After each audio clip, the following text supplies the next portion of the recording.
Assalamualaikum warahmatullahi wabarakatuh. Berjumpa lagi dengan Mimin.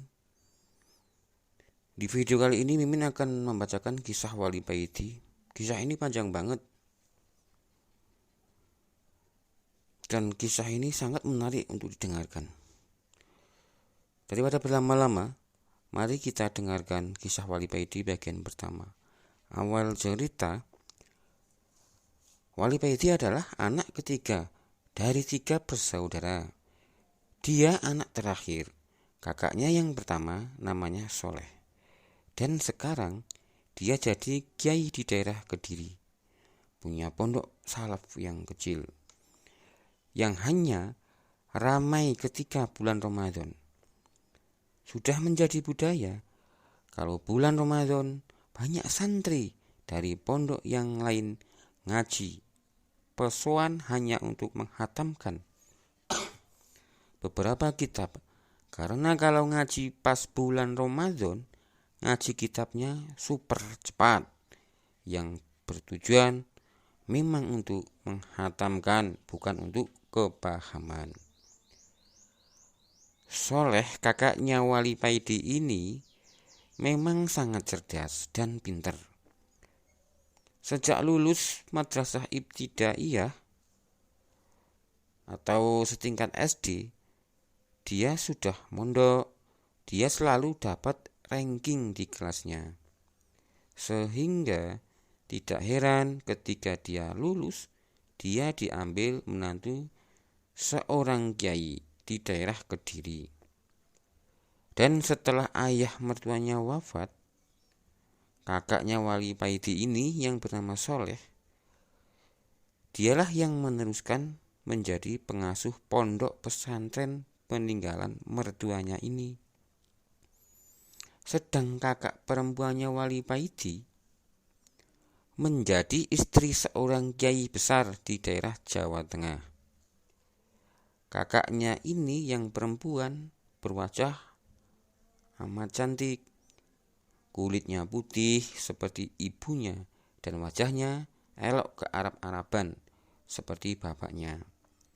Kakak perempuannya ini sering dan berkali-kali ketika pulang meminta orang tuanya untuk tinggal dengannya, pindah ke Jawa Tengah.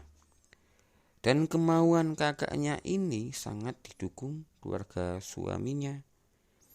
Kebetulan keluarga suaminya, kakaknya yang perempuan ini, kaya raya, bukan karena pondoknya yang besar, tetapi yang membuat kaya keluarga suaminya kakak Wali Paidi ini mempunyai kebun teh yang berhektar-hektar luasnya.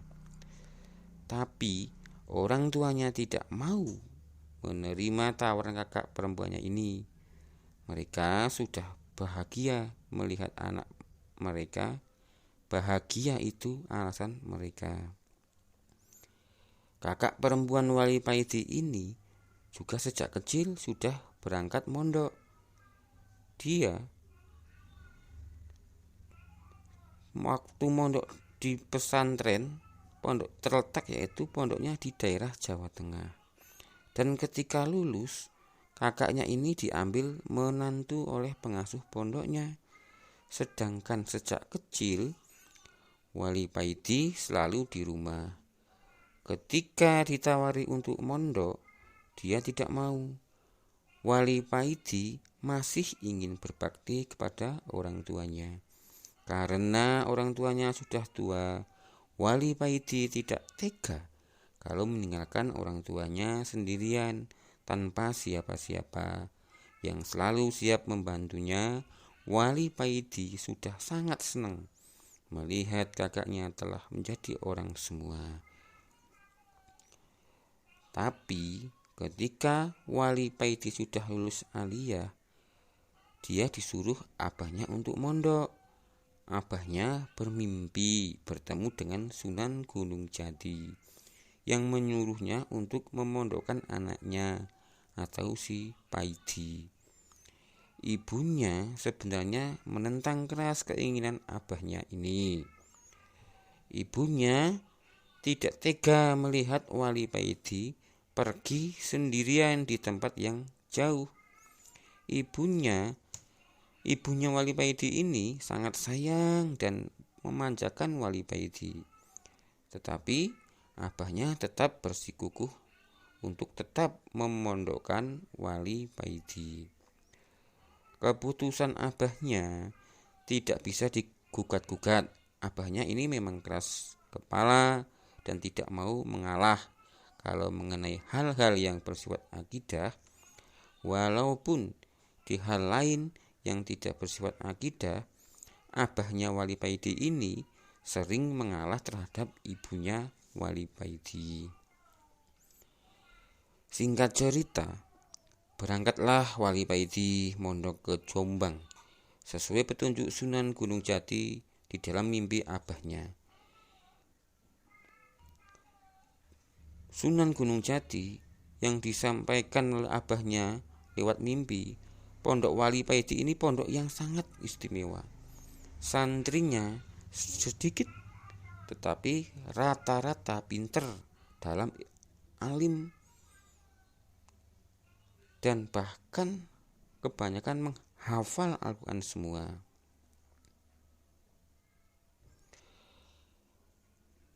Mondok di sini rata-rata sejak Tsanawiyah sudah disuruh menghafalkan Al-Quran. Dan kebanyakan mereka ketika lulus sudah bisa hafal Al-Quran. Dan ketika memasuki aliyah baru diajarkan ilmu nahwu, shorof. Pengasuh pondok Wali Paidi ini orangnya terlihat biasa, perawakannya kecil dan kulitnya agak hitam. Karena seringnya beliau pergi ke sawah. Tapi menurut kabar dari santri-santri yang didengar oleh Wali Paidi, bahwa Kiai pengasuh ini sebenarnya adalah seorang wali yang mastur atau wali yang tersembunyi. Ketika Wali Paidi sowan dengan abahnya ke pengasuh pondoknya, abahnya bilang kepada Mbah Kiai, Mbah Kiai, saya titipkan anak saya kepada sampean.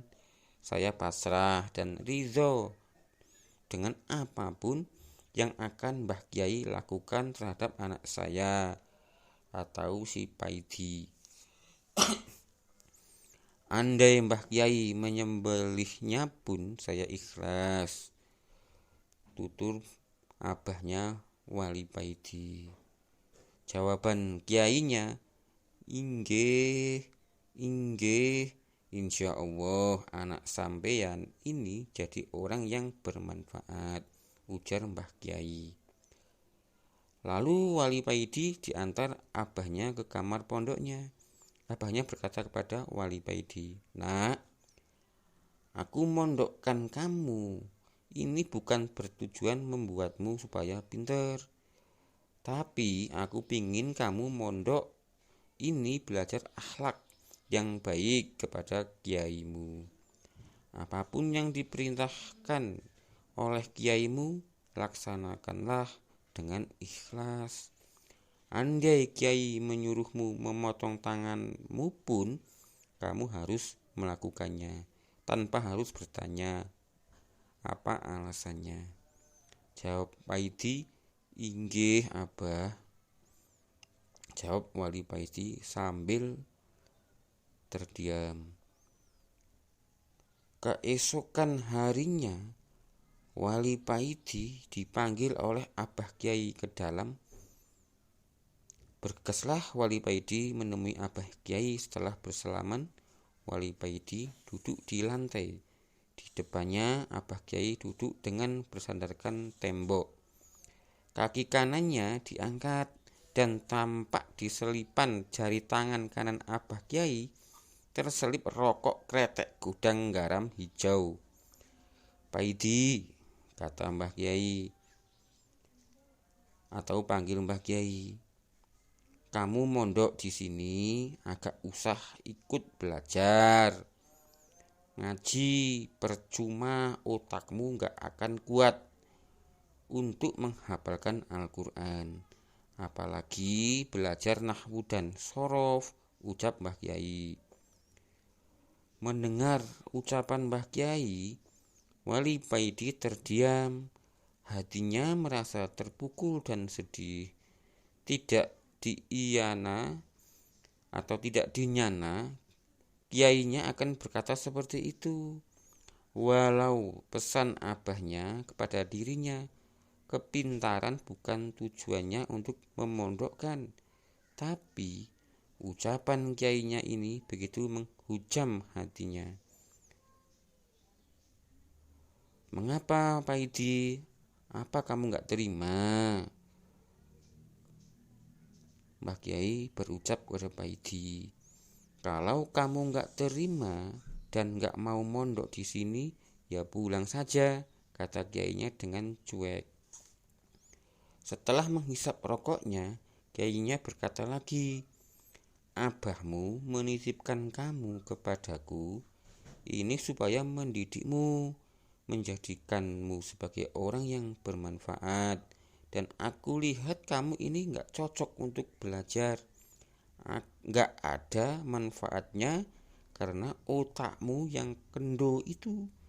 Aku melihat kamu ini lebih pas kalau menjadi kacung di sini, membantu bersih-bersih dalam dan membantu memudahkan santri-santri lain untuk belajar di sini, membersihkan kamar mereka, menatakan sandal mereka, mengisi bak kamar mandi dan sebagainya.